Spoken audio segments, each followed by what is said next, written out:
How do you do, ladies and gentlemen? What's the real truth about Citizen Kane?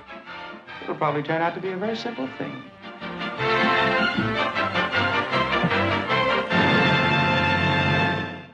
Hi, everybody. Hope you're doing well. I'm Parker. And I'm 68,000 oil paintings in a row. And welcome back to another episode of Better Than Citizen Kane, the highly subjective show where we look at a movie and ask that titular question. Because when every movie ever made is a reasonable contender for the title of greatest film of all time, you have to wonder, better than Citizen Kane. So, grab your easel and your ear as we head to France to discuss the work and death of the father of modern art in Loving Vincent 2017. Woo-woo. Woo-woo. Very nice. Insensitive, the ear comment? I liked it. Okay. Because it's a podcast. You need an ear. I mean, they like, at various art gift shops around the world, they sell ear erasers that are branded Van Gogh. So, like, I think it's okay. Okay, great. Good. And he signed off on that? He did. Yeah. Mm-hmm. Okay, it was the only thing he left behind.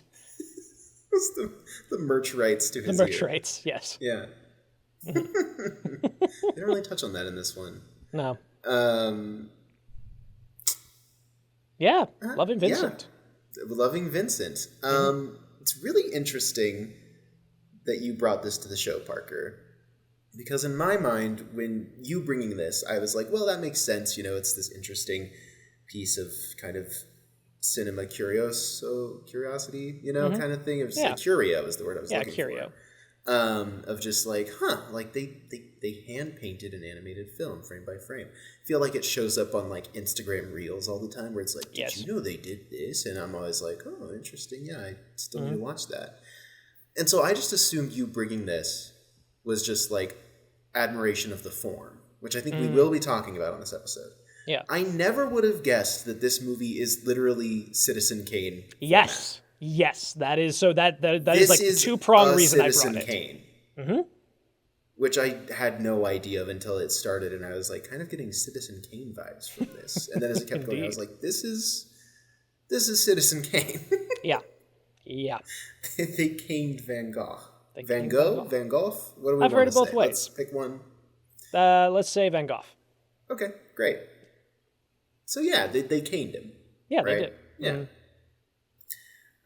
When did you know you wanted to bring this?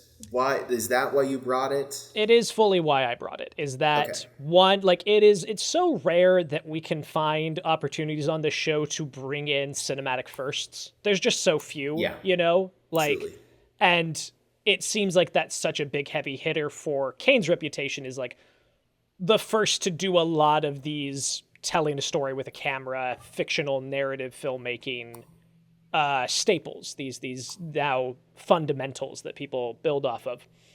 And there are other kind of watershed moments within film history, and I'm always curious to bring those, and so I thought this would be interesting as the first feature-length, hand-painted, film.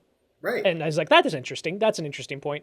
And then on top of that, exactly what you said, like, it is very Kane in its structure. And in its way of conveying a story to you and telling you about a central figure without actually interacting one-to-one with this central figure. Which is interesting because famously on this show, there's like a half-star difference in our feelings towards Citizen Kane. Yes. I have slowly become the resident defender. The defender of Citizen Kane on this show, and you remain not a skeptic, but just kind of I get it. You know, you're just like, it doesn't come from a place of malice for you, but you're just you know. Yeah. And it's interesting because, correct me if I'm wrong, one of your main hurdles with Kane, not even a criticism that you have, but a hurdle that you have is that you go to movies and art to feel connected to humanity.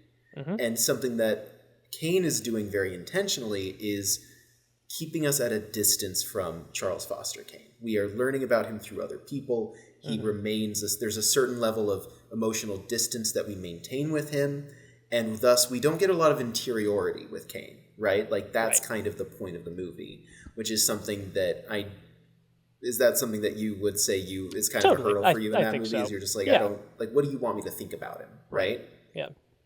And I've always been like, yeah, fair enough.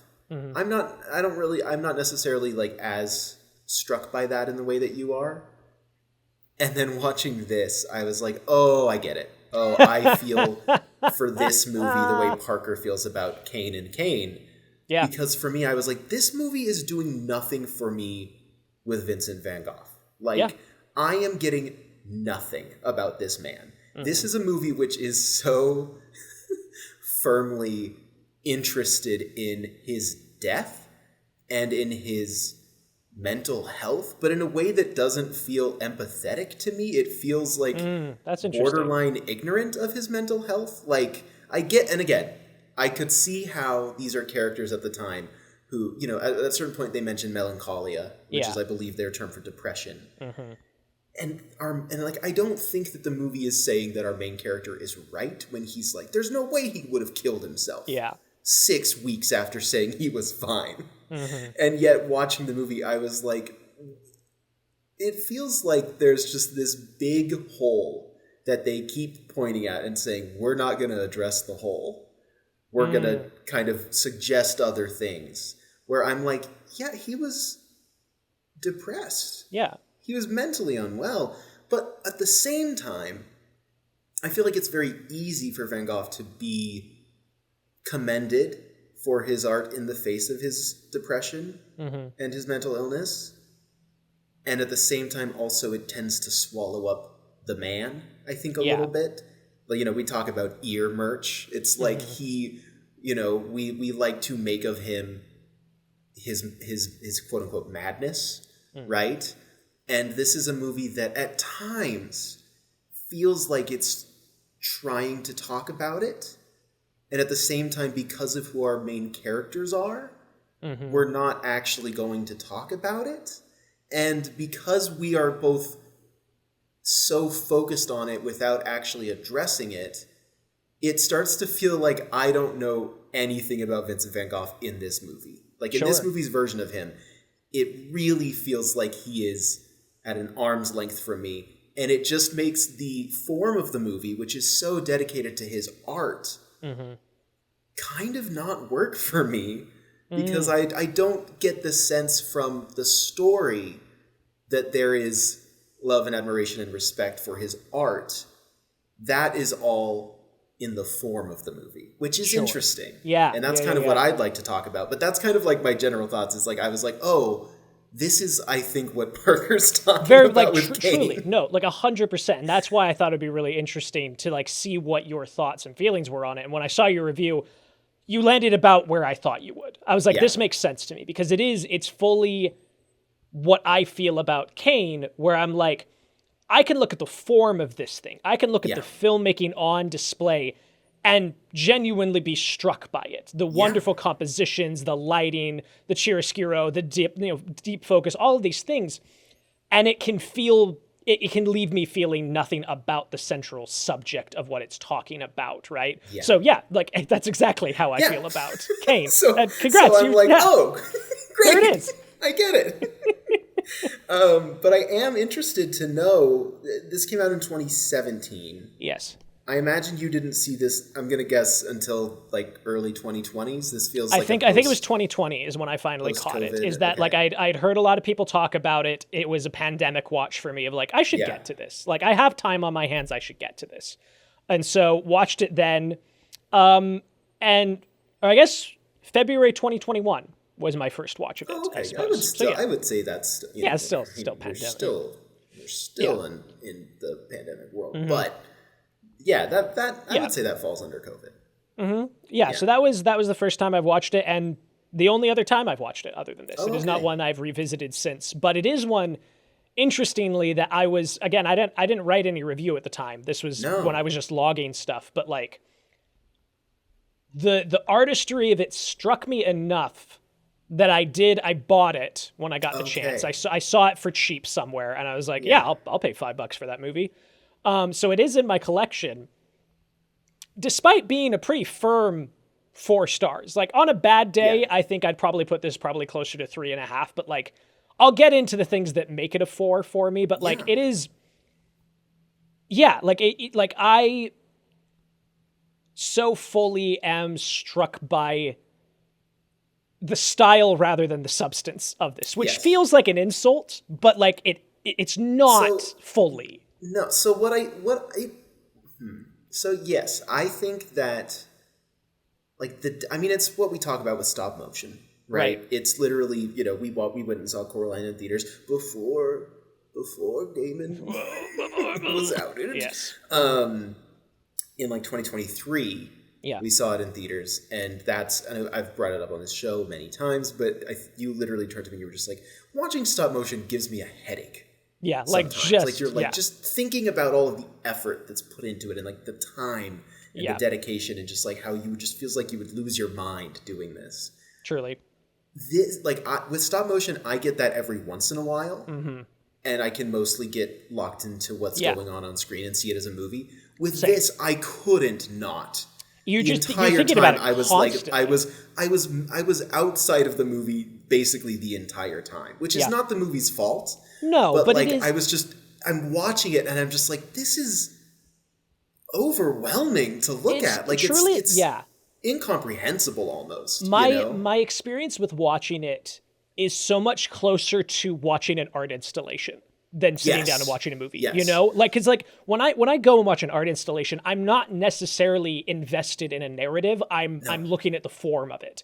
Right. And that's how I feel watching this, and why I think mentally when I watch it, I go to that place and I can appreciate it more by just I'll say it right now. The narrative's weak. The narrative is really bare bones, and we'll get into it with the summary and my problems with the film, but like, I approach this not as I want to sit down and feel a story. And like you talk about, like, I watch movies to connect to humanity, and I do, but not because of the narrative. I connect, like I watch this and I just think about the hundreds of artists that worked on this. Like I just think about 10 hours a day, 6 days a week making this. And like I watch this and everything in it, like, it's just, even when it's supposed to be still, it just swims. Like, the image is just breathing constantly, to the point that, like you talked about, like, even with, like, I have those little moments with stop motion, but I'm also in the same boat where, like, usually I just watch the film and I just have a good time with it.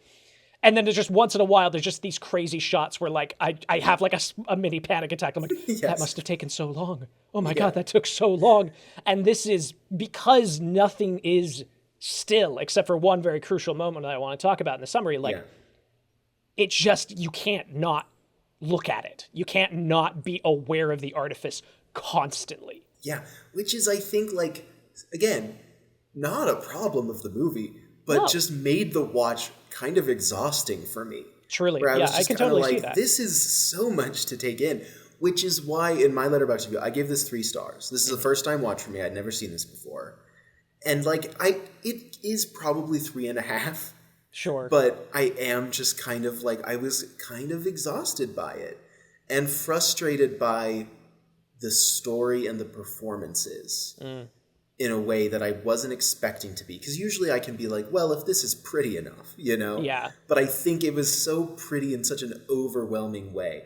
And in my review, I potentially rather meanly compare it to 48 frames per second movies. That felt pretty. When I read that, I was like, oh, ouch.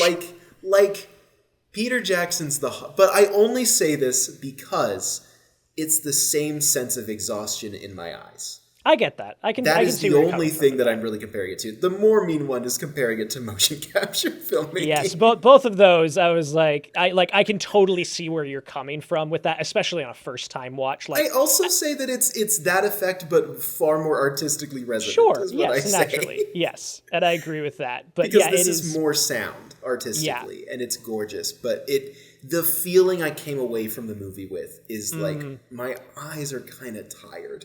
See, it's interesting because I don't find that it hurts my eyes to look at. It does hurt my brain. Like, I watch this movie and it's like, okay, like it's very cerebral and just thinking about the process the whole time, because I don't find it off-putting to look at. Like, my eyes aren't hurting after I watch those this. things, like those other two that I compare it to, are more uncanny than this is. Yeah. I think for me, the uncanniness of this is less the form and more of just, that's how I feel about rotoscoping generally. Sure. I just find rotoscoping to have an effect that is very affecting for me. An effect that is affecting, you know? But like, you know, we talked about Yellow Submarine earlier this year. There are bits and pieces of rotoscope throughout that movie that I adore. But when it comes to like Linklater's Ralph movies. Bakshi's like Lord of the Rings, like that stuff kind of hurts my head to watch because it's so kind of fluid in a way that I find kind of uncanny. And this movie takes that and is like, what if it was literally paint? What if it was literal fluid doing the fluidity? And I'm kind of like, whoa, you know? No, I get that because I have a hard time with Linklater's motion capture films. Like Apollo 8.5 is a little tough for me, and like the stuff I've seen from like Scanner Darkly, like like it's not quite like it does give me a headache a little bit in that way. I find that this is stylized enough that it pushes past that for me, but I can totally see where you're coming from. Which is true. I love this. I love the present day stuff that is done in the Van Gogh style. Yeah. The flashbacks in particular are, because I was reading about it, and like the flashbacks are not in Van Gogh style and are more drawn from black and white photos of the era. And that is what really kind of felt the most uncanny to me, I think. Yeah, I can totally see that. Because once we left the stylized world of Van Gogh, I was kind of like, whoa, this is kind of, like, it's not bad. No, it's a lot. It's a lot. It's a lot to take in. And kind of that style switch I found fascinating. And also, every time it did that, I would go, okay, so some of the artists were working in black and white. Yeah. And it's like, and it just kind of, I don't know. And then I promise I'm going to be positive about this movie because I have positive things to say. But like when Saoirse Ronan shows up, when Chris O'Dowd shows up, and I can see their eyes because they paint their faces so well, that also contributes to this uncanniness in the Van Gogh style where I am like, I almost would rather not recognize the actors. Yeah. Because then I'm thinking about how, well, this was just shot on green screen or what have you, and then rotoscoped over the top. And it's not that isn't impressive, that so is, but that kept taking me out of it too. Where I would be like, okay, so Saoirse Ronan filmed scenes for this. But then you'd get these wide shots where characters are walking away. And it felt kind of like Hundreds of Beavers. In a way of like, I can imagine where the seam is of the screen, and then they filled in the background with this beautiful thing, and like the wide shots and the scenery and the skies were all so amazing, and like the furniture, like everything that wasn't a person worked so well for me, and even the faces weren't always super distracting, but then every once in a while it would be so accurate to what I could imagine the original shot was that it would again take me out of the movie. And so I think that makes a ton of sense. That's what I found the most distracting. It felt like I was watching the movie outside of the movie, and I think I mostly prefer to be enveloped by a movie. Sure. And this art style feels so conducive to that, but by nature of how it has to happen, I have to spend the movie kind of sitting outside looking at it, you know, like it's an art exhibit, which is interesting. Yeah. Anyway, those are all the mean things I'm going to say. Sure. Well, it's interesting that you bring up O'Dowd and Ronan specifically because it feels like there's a dedication to getting their likeness specifically because they're both top billed in this film. Like they get top billing on all the advertising and stuff. But what's interesting is that there are other actors in here. I recognize their work, but I don't recognize them. Like the boatman is Aidan Turner from the Hobbit movies. Right. And I didn't register that until this watch. Like I was watching the the end credits. I was like, that was the hot dwarf. Like it doesn't like they take his likeness and they push it just a little further towards the Van Gogh. Dwarf? Yeah, he's Keeley. Oh, he's Keeley. Oh, yes. He is Keeley. He's Keeley. I was thinking of he's not Thorin. Okay, I was thinking of, and I was that's like, Richard Armitage. No, the young one of the young ones. Okay, apologies. Yeah, it's all right. Apologies. I know you have game. I know you know the Hobbits, but I was just checking in. Yes, but like, his scenes in this movie don't look one-to-one like him. No, like, they don't. once you know it's him, you can see a bit of that, but like they've moved it a bit outside, whereas Chris O'Dowd and Saoirse Ronan are like spot on. Which is where I think the mocap comparison comes in for me. Sure. I'm like, I can see that this is actors I know. Mm-hmm. And I'm thinking about that, and I'm thinking about it, right? It's like every once in a while with Caesar, you get a little bit of Circus's eyes, and you go, oh. Right. You're like, oh. But then, it's kind of interesting in that way. But not necessarily a problem, just kind of, for me, it made my viewing experience kind of out of movie. It was an out of movie experience. Totally. But yeah. So that's where I'm at. No, it's good to know thoughts going in. If we're good, I'll jump into research, and then we can do the summary and then dig into the meat of it. Let's do it. So, this is written and directed by Hugh and D.K. Welchman, a husband-wife duo. Mm-hmm. And both of them have backgrounds in the arts, obviously have done painting and things like that on their own, but also working within film and animation specifically. DK attended the Academy of Fine Arts in Warsaw. I wasn't able to find anything about where Hugh attended the Dolphin School, eventually went to Keble College, Oxford. Graduated from Oxford University with a degree in politics, philosophy, and economics. Dolphin School? Did he go there on porpoise? Got on porpoise.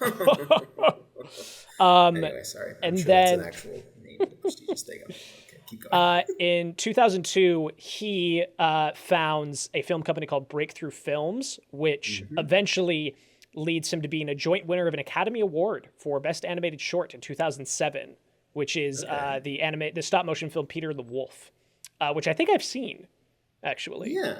Yes. And then somewhere in this time frame, he meets DK. They're not married yet. And she originally conceived Loving Vincent as a 7-minute short film. She had started reading a book of all of Van Gogh's letters. And she's like, this is really fascinating. Like, this is very interesting to see this correspondence. And was particularly taken with, like, the final letters of his life and seeing that juxtaposition of how he appears in writing versus what we know about his history and where he eventually ends up in his ultimate fate. Yeah. So she starts visualizing the concept because she's a painter herself, really starts studying his techniques, getting down his style. Hugh comes on board and they start pitching the idea around. They film with their friends a bunch of reference footage, and they make essentially a concept trailer, like not even a concept short, just like, this is what it could look like. This is what it could be. And that then gets a couple other production companies involved. Eventually, it gets partially funded by the Polish Film Institute and then gets the rest of the way through a Kickstarter campaign.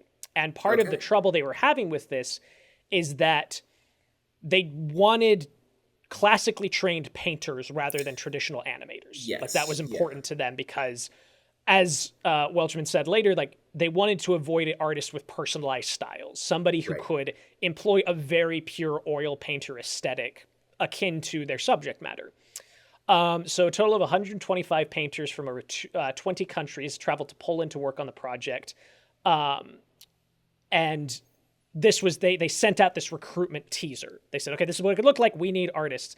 And they had so many more people than they anticipated they would. Like, a lot of this blew up. People were like very excited about this on Facebook specifically. It was a kind of very early viral experience for them. Interesting. And a lot of them like basically came with no other plan. Like, a lot of these animators flew with a one-way ticket of they're just like, I'll be here until it's done. Like, I think this is amazing. I want to be a part of this. Pay me what you can pay me. I'll figure it out. But, like, I'm here. And so they get into the production proper, which is a really crazy setup of they rented out a warehouse and they built these individual cubicles. Each one is an animation desk. And if you've seen an animation desk before, it's a lot like a draftsman desk. It's a slanted panel desk. And in animation, if you're doing 2D animation specifically, you would have a light table. So you'd have a light coming through with a piece of plastic that could shine up. and then a pegboard on top, and you'd lay the pieces of animation on top of that so you could see the drawing underneath the one you're working on, so you can get the pose before and the pose after as you go. Yeah. So they applied basically that same idea, but they have all this live action footage, right? And they're choosing to do it on these canvases that I think they said it's something like, it's got to be like 5 feet by 3 feet or something like that. Like these kind of pretty large canvases. Yeah. And so what they've done is every single one of these cubicles has a projector mounted to the ceiling, and the projector is shooting at a mirror, and the mirror reflects the image onto their canvas, reversing the image as it goes. Whoa. And that's what they're working off of. They are literally just being projected on the projected image. Here is the live action footage, and now you paint over it. Fascinating. Which is a really, really interesting way of doing it. Yeah. So they go through and they storyboard the whole thing. They get it all worked out. All of it is shot in live action, as we discussed. Mm-hmm. It's shot against a green screen. So they will go in and do several different passes. Like they break down in the making of that opening shot of starting in the stars, moving down into the city, pushing in, and kind of craning around to reveal the fight going on at the bar. And there's a lot of interesting things about that. First, they talk about how that opening shot is a distinct marriage between Van Gogh's two styles of like what we know to be very expressionist, what he is known for in the stars. And as it moves down, it's more in his realist style because now we are looking at real life. We're looking at buildings, people, things like that. But all of this it's obviously a digital camera movement that then is layered like 3 or 4 times. So there's like 2 or 3 people walking and they're on their own plate that gets comped in later. And then you have the basic set of the front of the bar with the chairs and the tables. And then the rest of it's green screen. And so they do that pass twice, then go in, replace the background with one of Van Gogh's paintings that just exists. And they track that. So everything moves in motion. And that is their storyboard. That is what they're working off of, is this very roughly comped version of everything. It's the technique of reference footage that 3D animators do, and 2D animators. But like they'll often record themselves acting out the actions of a character and then animate that with that as reference. Yes. And then it's just very interesting. Yeah, and so then they would go through... It is more of an animated film. It is an animated film, but I mean, like it's got a lot more of that DNA than it would immediately seem. Totally. Like there is a lot going into this that naturally with the 2 lead filmmakers coming from an animation background, that's the workflow they're most familiar with. So that's what they bring to this. So then they would take that footage and before compositing all of it, they would take any of the footage with the live actors and they would basically pass it through a few different filters. They would turn up the contrast and they would posterize it a little bit so that there would be kind of a distinct outline around everybody, just so that it was easier, especially because it's not a direct image. It's a projection going through a mirror. It's going to be a little washed out when it reaches the canvas. So they make it more high contrast so that they can read it, visibly. Because again, like it's not that this warehouse is fully lit, but it has to be lit enough for people to walk around. They're not just doing this in a dark room, It's just kind of like a dim room. So you have to figure out all of the things that go into, light pollution and light bleed that comes with projectors and all that, which is a very complicated process to be working within when you have a warehouse of, 36 people doing all of this at the same time.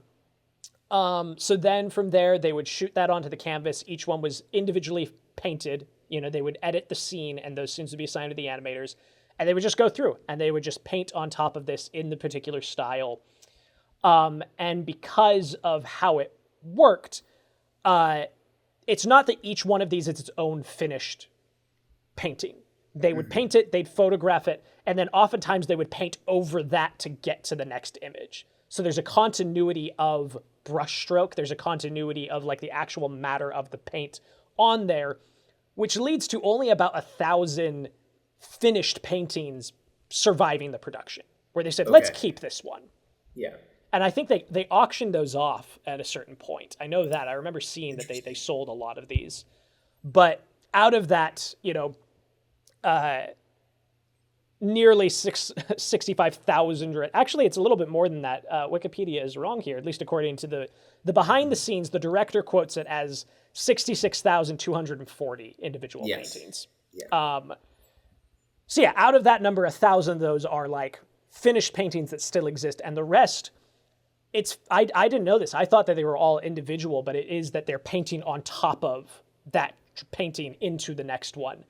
Which makes sense when you look at it. 100% makes sense. Yeah. Mainly just from, if you had to oil paint a background multiple times. There's this moment in one of the flashbacks where we're seeing, like, brick. There's, like, a brick background. There's, like, a brick texture background to, like, the shot. Mm-hmm. And I was, like, watching that very closely because I was like, how much of that is shifting to be, like... Because I was, like, trying to figure out if they had to repaint that however many times every single time, and I was like, it doesn't look like it's being painted at least every single time. Like I imagined that they would have had like background plates just like that would in make sense. Regular animation, and so it's just interesting to think of, like, I don't know, like oil paint feels so much more textured and like a lot harder to do that with, and so it's just it's very interesting. But it's like the painted backdrops of a Ghibli film. Right? Totally. It's like those are just painted one time. But I think, like, because this is every frame is oil paint, you're kind of like, what does that mean? Like, it kind of opens up this question of, like, what do you mean? How did you do that? What do you mean? It is a wild way to work. And, like, they talk about that a ton in the documentary. They're just like, animation is already one of the slowest ways of making a movie, and somehow we made it even slower. Like, we found a way. We did it. It is, we've invented, he said, quote, definitely without a doubt, we invented the slowest form of filmmaking ever devised in 120 years. Yeah. Took them about 6 years to complete this, over 100 artists working on it. Like you said, 6 days a week, pretty constantly. Yeah. It is a totemic achievement of human tenacity, I think. And that's what I talked about in my reviews. I'm like, I just look at this and I'm like, I think human beings just like to do hard things. I think they just like to do things that are difficult because you can, because it's there, because it's why not? It's part of the challenge. It's why people climb Mount Everest, because it's there. And I am very like, I'm touched by that aspect. And that is such a huge part of anything I connect to with this movie, is just when I watch it, I just think about the man hours that went into it and like the very distinct artistry. And obviously, like, all movies employ artists. Like, all movies are art to an extent, and nobody goes out of their way to like make a bad movie. I don't think the Van Helsing team intended to make a bad movie, but they did. Intended to make a sexy movie. Yes, they made a sexy movie, but also they tried to, and it came out mostly an ugly movie, And like that's the thing that I think about when I look at this, and I'm like, not only is it art created by artists by hand, it's also just beautiful. It is just a beautiful work of art to look at, and that carries a lot of weight for me. And I completely understand people that don't. Like, I've seen a lot of people on Letterboxd who really, really dislike this movie because of all the narrative issues we've talked about and are going to talk about. And that makes all the sense in the world to me. I get that. I understand people who look at this and say, it's a gimmick. It's how you talked about Suspiria on our Suspiria episode. Where you were like, this is the best looking bad movie of all time. Yes. And I was very much like, define a bad movie. Mm-hmm. Because I was curious about that. Because it's like, well, if a movie's, is it like, what does a movie owe you, right? Mm-hmm. And it's like, what do artists owe you in their film? And it's like, if Dario Argento with Suspiria was just like, I want to make the coolest lit movie of all time, he succeeded. Knocked it out of the park. And these people, it's like, well, they wanted to hand paint an entire Vincent van Gogh inspired film about Vincent van Gogh. You go, yeah, they did do that. They did. They definitely did.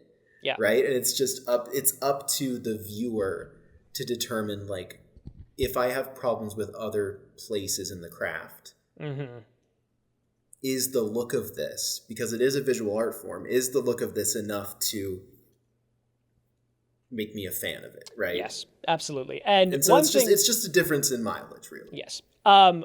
Another thing that we haven't discussed, and maybe it would have come up later, but just to clear the air on it, is that I think you and I are at a slight disservice coming at this movie as Doctor Who fans when we've got a really solid Vincent Van Gogh story. I was wondering if we would talk about it online.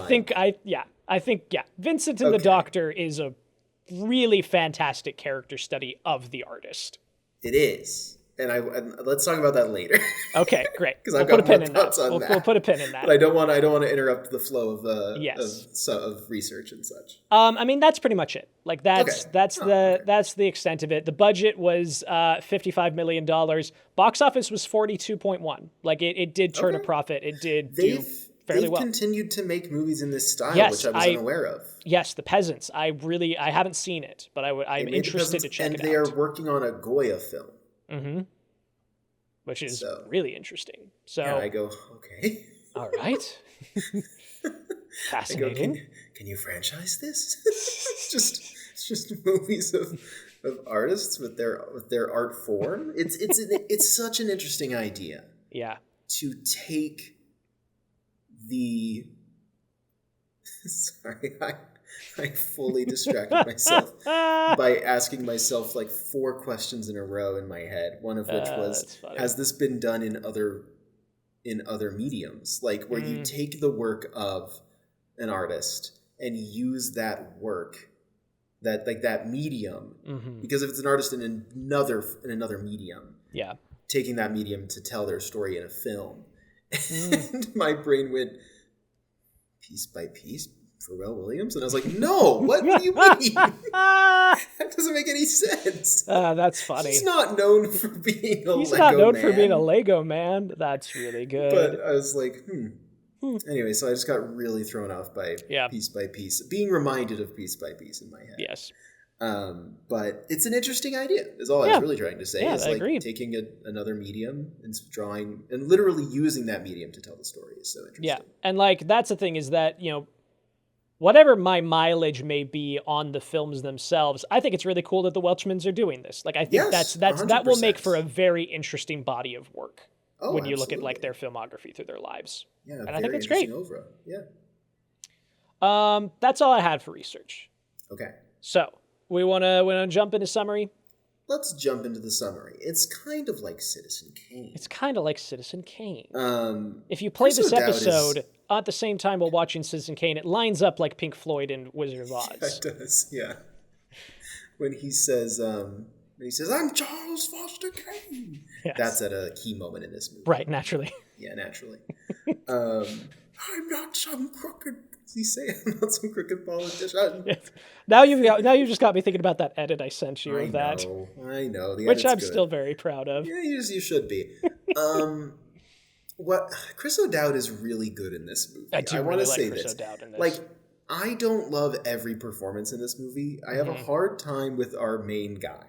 I also have a hard time with our main guy. I feel like both the performance and the writing for him are really rough. They're just pretty rough. But like when he's talking to like at the top of the movie, when Chris O'Dowd is like pouring his heart out. Yeah, I'm like, wow. Like, it's one of those crowd could do this. Like it makes sense that that scene is so much of like the marketing material. Like it was in every trailer. Yeah. He had a breakdown. It happens to people. Live longer. Life can even bring down the strong. Like it's like it's really good. It's great. Great little scene. Great little scene. And then he gets to come back at the end, and I was thrilled. Yes. Yeah. So it's 1 year after Van Gogh's suicide. Postman Joseph Rouland. For BBY. Sorry. For BBY. He asks his son Armand to deliver Van Gogh's letter that he wrote to his brother. It's the last thing he wrote. Armand is a shithead. Like we meet Armand in a bar brawl immediately. Is just very hot-headed, very impulsive. And the thing that is probably the biggest hurdle for me with this movie is that he so clearly and vocally doesn't give a shit about Vincent. He doesn't care. He thinks he was crazy. He's like, everybody thought he was crazy. We signed a petition to run him out of town. Like, nobody liked him. I didn't like him. And there's never a moment where he shifts to taking an interest. He just suddenly takes an interest. Like, I don't, like, he leaves, you know, we can kind of rapid fire through this. Like, he gets the letter and he goes to try and find Vincent's brother, Theo. He gets to Paris. He meets an art supplier who gave Vincent, like, he supplied Vincent with all of his paint.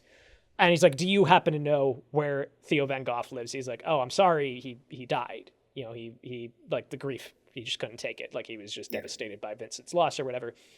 And then suddenly Armand is like just dedicated to learning about this guy. And I'm like, when did this happen? Like, there's no moment of being so callous and not caring in that opening scene to suddenly having a vested interest and willing to lose your job to find out what happened here.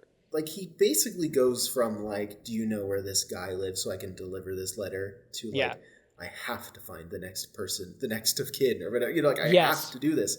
And it's like, wouldn't you be kind of pissed if you were like, I came all this way and this guy's dead? Like, like, that's, like, it just... that arc makes sense. Like, you can do that, but there's not really an arc here. It's just he changes his mind. Yeah, and the thing is, so I should preface by saying almost every single character in this was a real person, was a historical figure, somebody that Vincent knew in real life, right?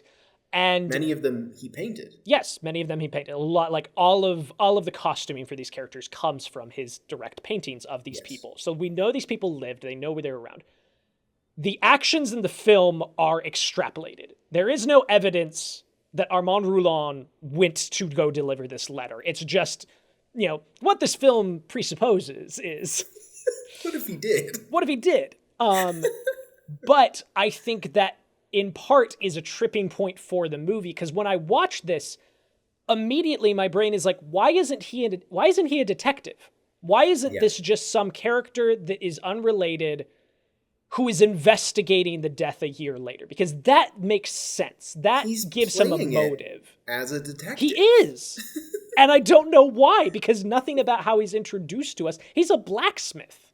Yeah. Like, what? Like, that's who this guy was in real life. So it just seems so odd to not only put him in this position of, my dad, the postman, wants me to go deliver this letter. We never explain why the dad can't go deliver this letter. Mm-hmm. Old. He's old, I guess. But they never, like, it's, the most we get is, it's like, why don't you send it? He's like, well, it's been returned to sender, so I need you to go in person. And it's like, well, why can't you go in person? It's fine, whatever. But then from there to then jump one further of removing him from that letter to just straight up making him a detective is just an odd choice that just never meshes with me. It really is just like, wow, I guess, like, the setup for Citizen Kane is really solid, because it's... Kane makes the right choice, which is that Robertson or Johnson, or whatever his name is, I'm forgetting right now, isn't a character. Yes. He appears so briefly on screen, but he is a device through which we meet everyone. Yeah. And this movie takes that and is like, right, but what if also we were constantly looking at him and he was like a guy who was real? Yeah, what if he was flawed? What if he had a character arc?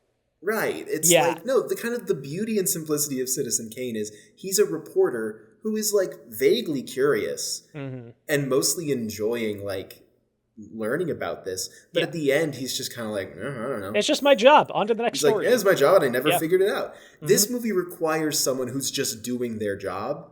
Yeah. Because Armand is just kind of, it's like, why are you doing all of this? Like, I get that your dad asked you to, but that's where my point about, like, it's not even like he's hearing stories about Vincent van Gogh that makes him care about Vincent van Gogh. Yeah. He's just hearing people talk about him at, like, the lowest point in his life. And it's like, I don't think that Armand would be like, sounds like he was a really great man. It's like, this is at a time when his art is not popular. So you can't even have him be like, he's a great artist. Like, I know some people in this movie do say that and they knew him personally. Sure. But it's just kind of like, what is his motivation for caring about Vincent van Gogh enough? who objectively was just a madman in his town that he voted to kick out of town. Right. And, like, his dad cared about him, but his dad's only in one scene where he's like, you have to deliver the letter. So it's just kind of like, it's not like his the motivation's journey of really people. weak. Either every story he hears about Van Gogh should endear him to Van Gogh in some way, or he's a detective. I just feel like those are easy solutions to a problem that I feel is kind of debilitating for the narrative. I completely agree. Agree. So people he talks to. Yeah. He talks to the art dealer, the paint dealer, and he says, okay, Theo died 6 months after Vincent. He says he should go to Auvers and go see Dr. Gachet, who was his physician, Van Gogh's physician at the time that he died. After he's released from asylum, he goes and visits him. And so Armand goes. He goes to this place, and he meets all of these different people. He meets the daughter of the innkeeper, and she tells him her experience with Van Gogh. He runs into the housekeeper of Gachet, and she's a busybody and thinks he was evil. And it's such a turn in the. I liked that. Yeah, like it made me go like, oh, the narrative again. You know. Yes. Yeah. There's like, moments. Where he's like, "What'd you think of him?" She's like, "I think he was evil." I was like, interesting. Yes. You have a take on him as a person? So this is interesting because something that works against this movie that plays in favor of Kane is that Kane wasn't a real person. We don't have any preconceived attachment to whatever his idea of a person is. If you're watching Loving Vincent, it's a fair chance you like Vincent van Gogh. Like, you like Van Gogh's work, you know? Yeah. Like, and so even when it is interesting in that way, it is a foregone conclusion that the movie will land on his side. Yes. And be like, he wasn't evil, actually. She's just a bigot. Right. You know? Right. Yeah. And that's it's like, that's part of why it can't hold air in that same way. That's a great point. Yeah, I like that. But, so we meet her. He has a brief interaction with Saoirse Ronan, who is the daughter of the physician. And he talks to the boatman. He's visiting all these people and getting different pieces about this guy and his experience in the days leading up to his death. Which is like, I think what also makes it feel so weird to me, because we are only focused on the last few weeks of his life, which is what makes it feel like they're solving a mystery that isn't a mystery, and there's not a detective involved. Yeah. Because everyone's like, the main question that Armand has is, why did he kill himself if he said in a letter 6 weeks before? 6 weeks is a long time. It's a long time. And people point that out to him at the end. Like, I love the line from Saoirse Ronan's character where she's like, you're so interested in his death, but what do you know about his life? Yeah. And I'm like, actually, you know what? Posing that same question to the movie Loving Vincent 2017. Sure. You're so interested in his death, and yet I'm learning nothing about his life. Like, as him as a person, why did people care about him? Yeah. Right? Like, it's like, what did they see in him? And, like, people are talking about it, but again, it's hard for me to focus on what they're saying because they look incredible and overwhelming. It's like if an angel was trying to, like a biblically accurate angel was trying to explain to you the minutia of a man that they knew like 10 years ago. And you're like, sorry, it's a little hard for me to concentrate on what you're saying about the man you knew because you are an angel. I like that a lot. That's a very good comparison. So it's just a little hard. Totally. So, and like, it's something that like I share all of those frustrations, and it's something that keeps the movie at arm's distance for me. Part of the, like, and maybe this is me trying to do mental gymnastics in the movie's favor, but like, I do wonder if part of that is the fact that despite being one of the most prolific painters in history, we don't know a lot about the dude, like, as a person. Like, he is very much an enigma in a lot of ways. And I think that, like, you could, devil's advocate, argue that the film is trying to lean into that aspect of, like, this is a dude who was multifaceted and can't just be one thing, and we don't know. Like, the movie, you know, fast forward to the end really quick and we'll come back, but like, the movie keeps his cause of death ambiguous because we don't know. We Yes. don't know if he shot himself. We don't know if someone else shot him. Like, it is an unknown. And so they double down on that at the end. Of despite this fixation Armand has, the movie does not definitively say, this is what actually happened. They keep it open-ended because his life was open-ended. And everything I've read about Van Gogh seems to point to that being a lot of our understanding of him as a person. We know his work, we don't know him. And so I could see that, but tying in the, Vincent and the Doctor of it all, feel artistic liberty to paint in some of those numbers a bit. Like, feel artistic liberty to make him a person. Make him a person. Yeah. But the movie isn't like yes, because you could have the version of this movie. It's kind of to your point. Like, Kane succeeds because it's about a fictional man. Mm-hmm. You can make up a man. Yeah. If that movie was about William Randolph Hearst, immediately a far less interesting movie. Yeah, because it can be torn apart, right, with an argument. And Hearst tried to tear that movie apart. This movie is like, well, he's a real man that we don't know a lot about. And I guess my thing is, I'm like, well, then if you want to lean into the enigma of him, then have people tell stories of him that contradict each other a little more. Like, let's have more of a contradictory amount of stories. Yeah, they right? There's a little bit of that. They sprinkle in. There's a couple like Rashomon style. Like, if you watch people's actions in the flashback, they're different each time. Yeah. But they don't draw enough attention to it to be load bearing. Right, and I guess I would just kind of ask that if that is the intention, let's focus on that a little bit more. Yeah, I can see that. But again, also, like, in another way, and again, not trying to fix their movie. They made the movie they made, and that's fine. But for my viewing experience, I would have preferred him be more enigmatic in what we hear about him, or make a choice. Yeah, I think that's Congrats. fair. You get to decide what kind of man Vincent van Gogh was.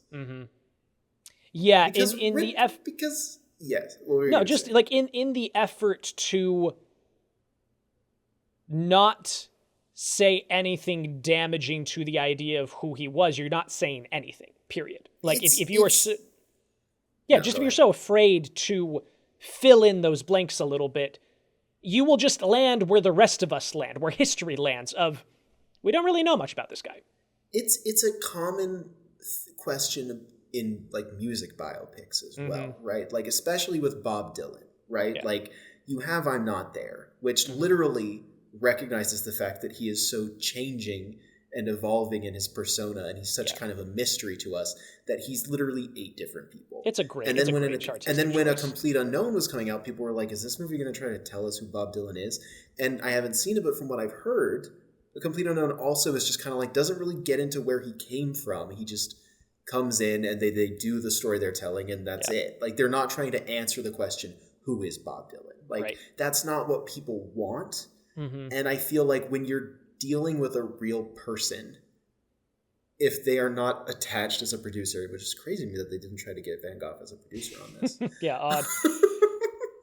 But just like, if it's not like some version of a puff piece, you do have liberty to project onto a person, a historical figure, especially if they are long dead. You know, you can do that. And this movie, I respect that it is not interested in doing that. Yeah. But at the same time, then it just makes it all the harder. Well, that only works if you double down on your point of view character. You know, A Beautiful Day in the Neighborhood is about a guy who meets Mr. Rogers, and Mr. Rogers can be mythical. He can be larger than life and be exactly what he is within the culture. And the anchor point is the protagonist, is the guy who is getting changed by meeting this person. And if it is going to be keep Van Gogh viscous, keep him vague, we need to flesh out Armand and have him be changed by learning about this man who he could, like, that's what's so interesting, like, and what bums me out is, like, there's a version of this that focuses on the tragedy of ignoring the people who are in your life when you have the opportunity to know them. He knew Vincent. He was in his life. Yeah. He painted him, for God's sake. And he feels nothing about his death. And like that feels like such an opportunity to really focus in and be like, watch Armand be regretful of maybe there was more to this guy than just being crazy. Maybe there was something there that I could have empathized with. I could have seen myself in. Because like it's there subtextually. He gets really fixated on the way that Vincent gets bullied by people. Yeah. And we can draw that out of like, well, he was bullied by people and that's why he's dukes up all the time. And that's why he's a fighter.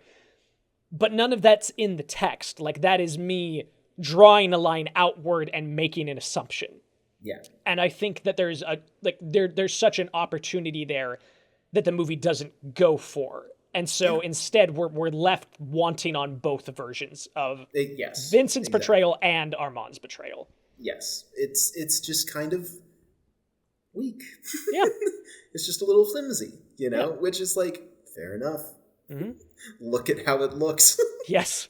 And like, that is so strong. I can't blame them for putting all their eggs in that basket. Like, would I prefer that this had a really stellar script to match the stellar visuals? Obviously.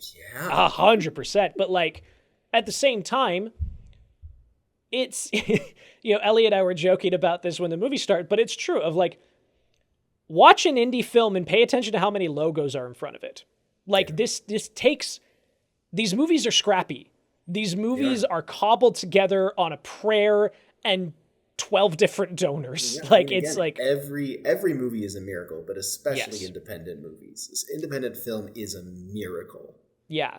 And so if the thing that gets their Kickstarter going is everybody really jazzed about the artistic style of it, you put your eggs in that basket. I don't blame them. Of course. Yeah. I get it. Can't really sell a Kickstarter on. Our script is really good. Yeah. Yeah.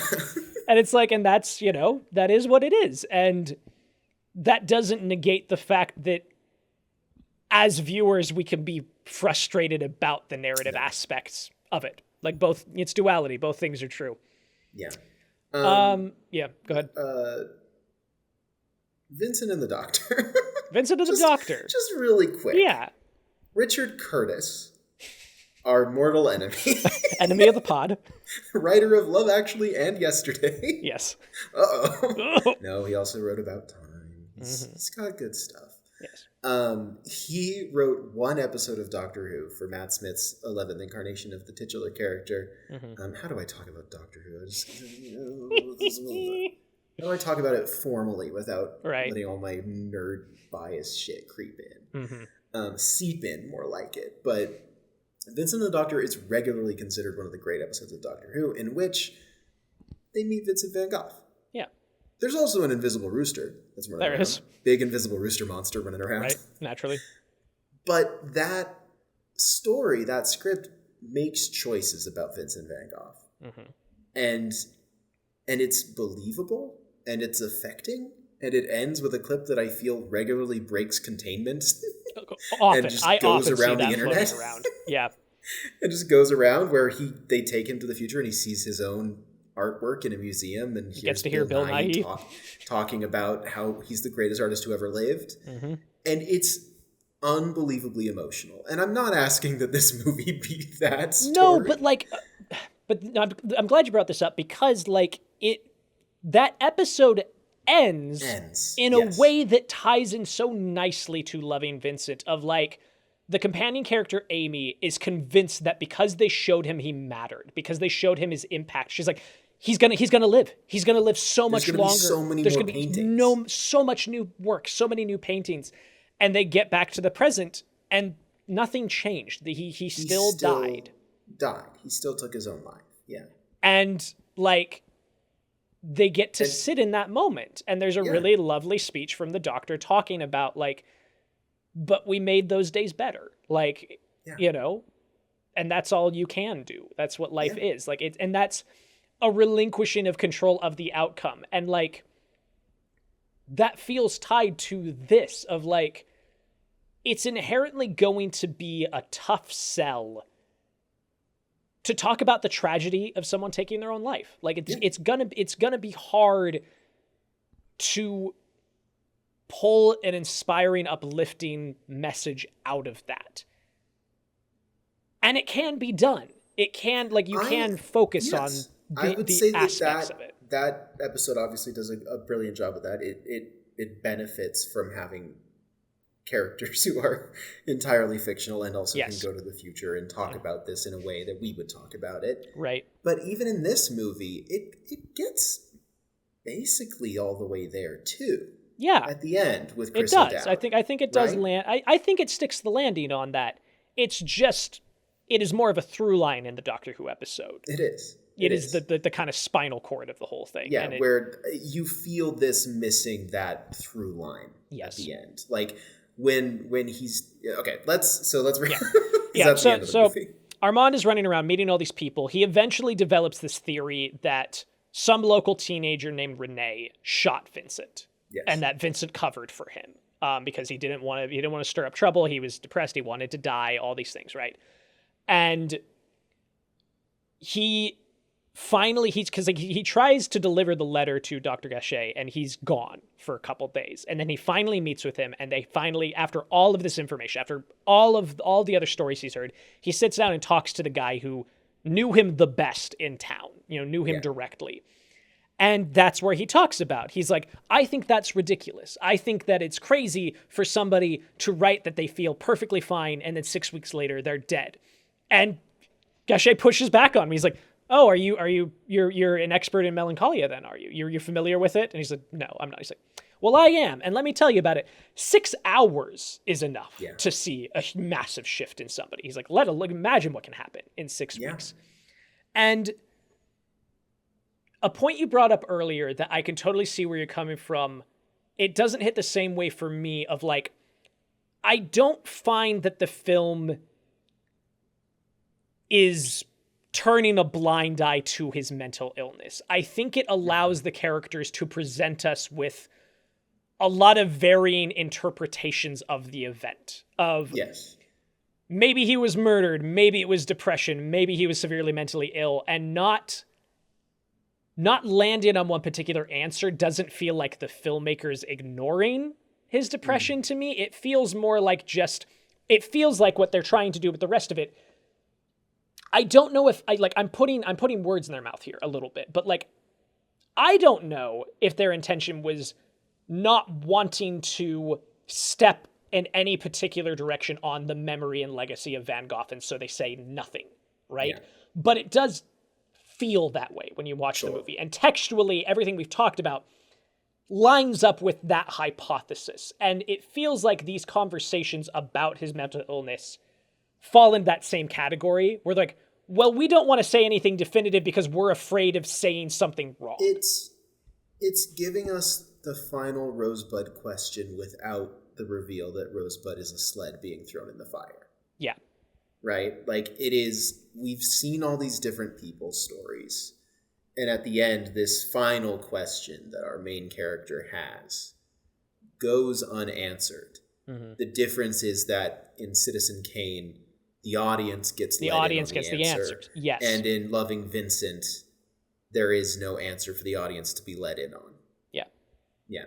And it feels like it's because the filmmakers are dealing with a historical figure, and I would imagine because I'm sure I would feel this way in certain regards, and like, hopefully I'd be able to push through it, but like, I could certainly understand the fear of, well, I don't want a bunch of historians yelling at us if we have Renee come and confess to the murder, you know? Right. There's a certain amount of responsibility that you can feel when you are recounting the story that many people never feel. Mm-hmm. Certainly, the writers of The Greatest Showman felt no responsibility. No, not an ounce, right? Not a shred. And so I think you're right, and I hear that, I understand that. I think for me, perhaps my understanding of Vincent van Gogh's death is so colored by the Doctor Who episode and by my understanding of him that for this movie to suggest murder and then be left ambiguous, to me, I was like, well, that feels a little like, just a little like unwilling to, it's not about it's not a question of like respect or dignity, but like understanding a man's actions in that way. But also it's like, I like what you're saying of like, well, but also that's not just like a given fact. No. And which I think in my mind it was. Yeah. And so for me, I was like, what are you talking about? And from everything because like I've read a couple of books about Van Gogh, did some more research in prep for this, like by all accounts, it is pretty up in the air. Like obviously we know he had depression. We know he was mentally ill. Whatever the circumstances of his death were, remain fairly ambiguous. And so I don't hold any frustration with the film for not committing to one answer or the other. Yeah. In that way. Yeah. So that's all I have to say about that aspect. Well said. But yeah, so we don't get an answer. He has a really lovely conversation with Dr. Gachet that I like a lot. I'm a huge fan of Jerome Flynn from Game of Thrones specifically, is where I know most of his work. But like I just like seeing him pop up and things. But yeah, and then Armand goes home and he tells his dad about what happened. He gives the letter to Gachet because Gachet says, "I will get it to Theo's widow. I promise you, I will get it to her. I'm collecting some of his last writings, and I'm going to send it to her. I'll include this." And he follows through. He's true to his word. And Armand gets a letter from Theo's widow, who's just so touched by his efforts that she sends him a copy of the letter. Yes, she gives him a copy of Vincent's last letter. Yeah. And we get to hear his last letter about death and the stars and eternity, and it's lovely. It's lovely. It's a really lovely note for the movie to end on that I think does and begin on. Yes, and begin on. Yeah, it's cyclical in that way, which I like a lot. It rhymes. Just rhymes. But yeah, and that's the end of the film. That's Loving Vincent. The last shot is incredible. That pull back with the starry night. Mm-hmm. Yeah, it's lovely. Oh. So something before we finish up on this, something I did want to mention that I do find like a ridiculously effective choice on the filmmaker's part is that we talked about earlier that everything is swimming in this movie. Like it's just like it's kind of wormy in that way. Like you can see the brushstrokes constantly moving. If there's a close up on somebody's face, the skin texture just moves because it's that impressionistic style. And there is less of that in the flashbacks, like you talked about. It's more photography based. There's still some to tie everything together, except for the one moment in this movie where everything is still, is the shot where Vincent dies. He's lying in bed, and Theo, his brother, is holding his hand, and he moves his head, he goes limp. And speaking as somebody who in the last year has had to watch a living thing die, they captured that in a way that made me gasp this time. I was like, oh, that's what it feels like. That's what it looks like. Like just the unearthliness. It just stops. And it is such I think that's an incredible artistic choice of leaning into the strengths of the form that they've chosen. Is everything else, even when something is still in this movie, it is breathing, it is living. And for that moment, they strip it out completely so that it is just stillness. And I think it really landed for me this time. Oh, wow. Yeah, that's very interesting and very, I mean, it's a great choice. It's a great artistic choice. It's a great artistic choice. And I think that is an example of them using the form to express an emotion that, cause like, I think that there's an inclination sometimes that people could have with this of looking at this and just saying, you just slapped a filter on it. You watched, you did a movie and you slapped a filter on it and it's done. And it's like, no, like it, not only is it being done by human hands individually, they're still making choices within that form plus the story they're trying to tell. It's not, rotoscoping has kind of a bad reputation as lazy, as just like, well, that's not real animation. And it's like, no, this goes above that. This is, and I don't necessarily subscribe to that idea that rotoscoping isn't real. Yeah. But you're right though. But like, I think this goes above that and kind of disproves that, because it's like, no, because if this were just kind of the cultural idea of rotoscoping, there wouldn't be those touches in here. And there 100% are, because there is human involvement, and it's not from a lack of budget. No. That they are rotoscoping. This is how we are making the movie. Yeah. And so there's still those choices within. It's genuinely one of the most absurdly fascinating and incredible things to watch. It just means that I am completely outside of it and just kind of like, whoa, like the whole time. It is so kind of distracting because of how impressive it is, to the point that, like, for me, like, there aren't a lot of shots from the movie that stick with me necessarily. The ones that do are the wides of landscapes and like trains going by. But like, there isn't like a shot of a face that I feel really attached to. But the minute that I was looking at like the backdrops on Letterboxd and pulled up the stills on IMDb, I was like, these are incredible. These are paintings. They're very well composed images. And like very well composed. And I think in motion, it kind of begins to wash over me a little bit of just kind of like, I don't. Because when I look at an oil painting, I feel I'm a little conditioned to want to look at it in detail. Yeah. And I think it's just, it's such an adjustment that I think I could get used to on another watch or two, but makes it hard to really appreciate in the moment, because it is just so like, what do you mean you're doing this? It's very overstimulating visually. But the minute that you're looking at these paintings in still form, it's like, I mean, that's a painting. You know? Totally. And like, I think having this be my second watch, I was really able to cement where I felt about it in that regard. Of like, it truly is like, this is what it's like when I go to an art museum. Like, I don't get narrative from art museums. I get texture and emotion and thought. Yeah. And that's it. And that's enough for me with this movie. I can watch it and like, I don't need it to give me more than that. And that's okay. Like, it's like, I, again, have not watched this since watching it in 5 years. And it's like, it's one that I think about a lot. Anytime I see a clip or stills go around, I stop and I look at it and I'm like, wow, look at that, huh? Yeah.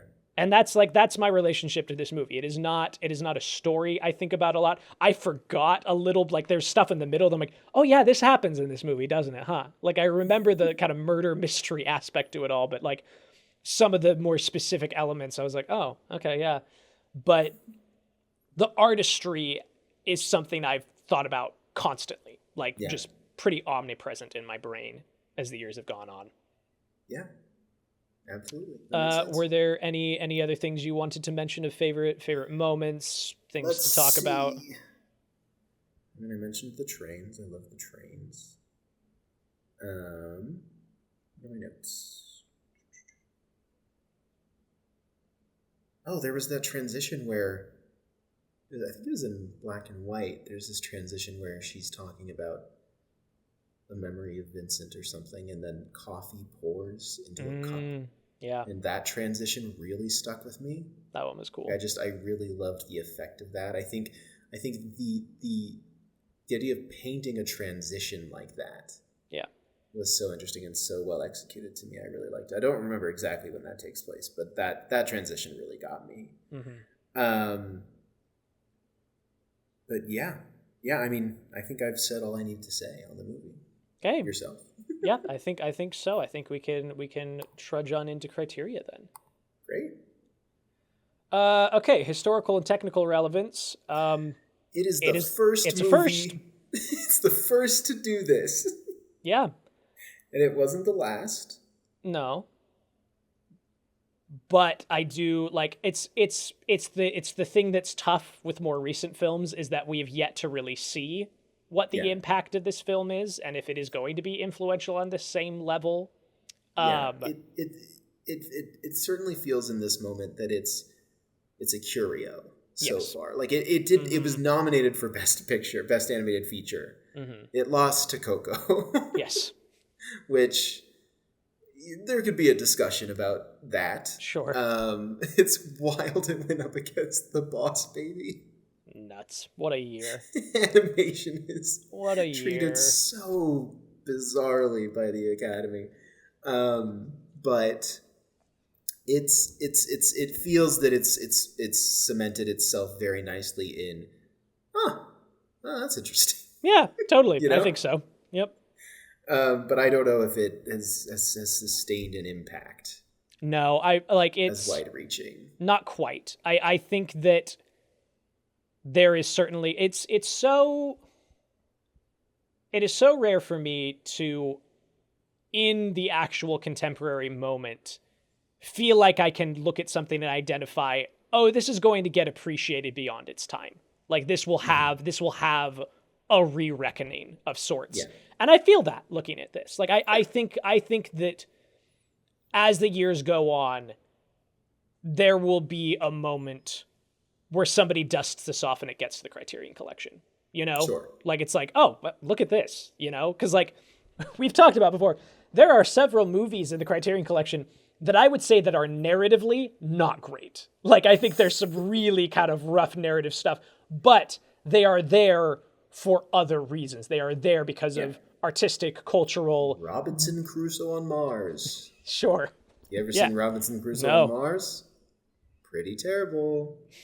But the backdrop paintings, whew. I'll bet.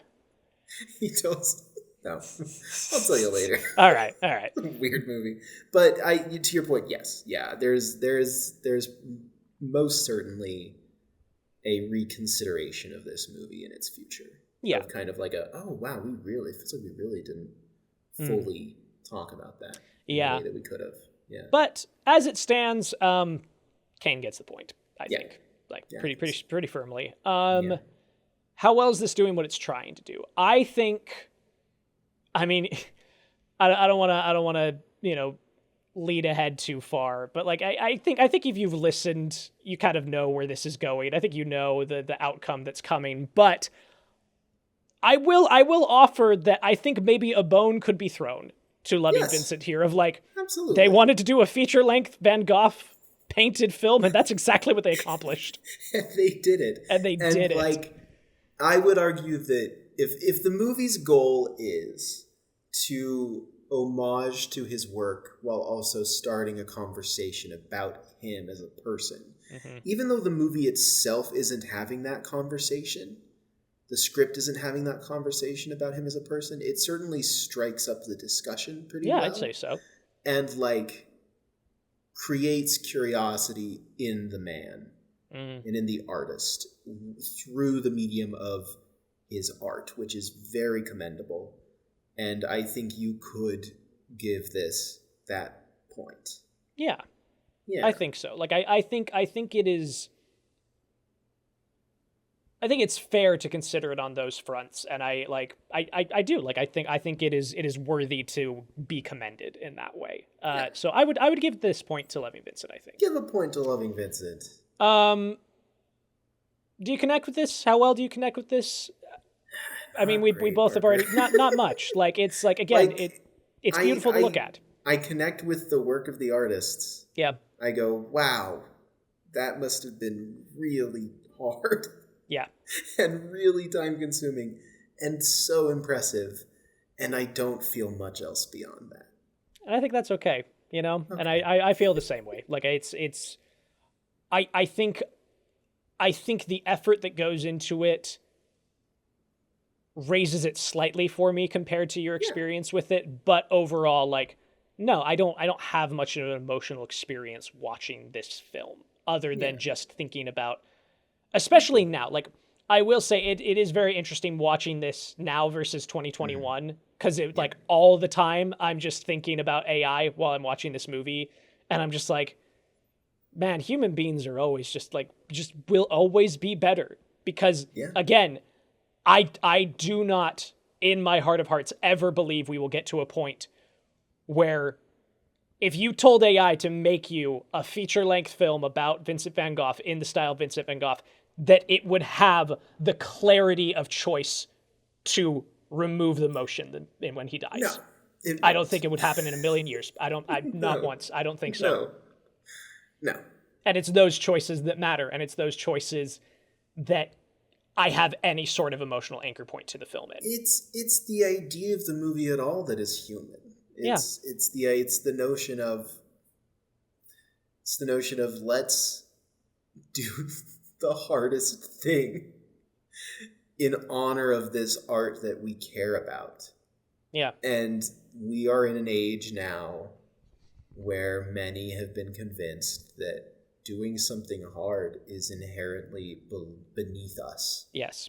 As a not species, worth your time, not we worth your effort. don't need to do anything hard.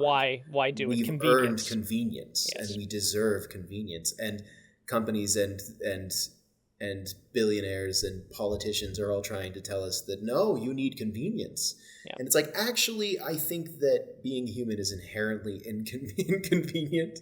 Yes. And the more that we move away from the inconvenience of being human, not even just in the art field, but in all things, the less human we become. And so I think it's important to touch inconvenience every once in a while. 1,000%. Take it slow. Yep. You know? I think so. I completely Watch a movie agree. that you think is fine, but is artistically incredible. Yeah. Yep. And so Kane gets the point here for sure. But I do, before we get to the final objective ruling, I do want to close out with, it's not a quote from this movie, but it's a quote I was thinking about a lot watching this, is from A League of Their Own, which is, it's supposed to be hard. If it wasn't hard, everyone would do it. The hard is what makes it great. And that's how I feel about this movie. Whether I like the story or not, the hard makes it great. Yes. 100%. With all of that said, taking a step back at it, can I say it? Yeah. Yeah. Loving Vincent is not better than Citizen Kane. No, but it's damn impressive. But it's damn impressive. And Absolutely. God, it makes me feel so tired thinking about it. Yes. You're talking about the fucking warehouse that they're in with all the cubicles, and I just go, oh no. Oh no. That sounds so hard. That's so Can you imagine, painting over, painstakingly painting over the face of Chris O'Dowd and just being like, gotta make this one look like the last one? Nuts. Oil painting frame after frame after frame that looks similar, even if you're painting over a backdrop, it's just kind of like, I don't know. Couldn't be me. Insanely daunting to even think about. Yeah, so that is Loving Vincent. Thank you so much, everyone. Max, what are we doing next time? Next time, we will be taking a train and then getting off the train and walking around for a while. It's before sunrise. Yes. With our guest Amy Whiting, returning to the show. So I look forward to that. Yeah, looking forward to having I look forward to seeing how you avoid talking about your thoughts on that movie. Because I know that you're not as into it as we are.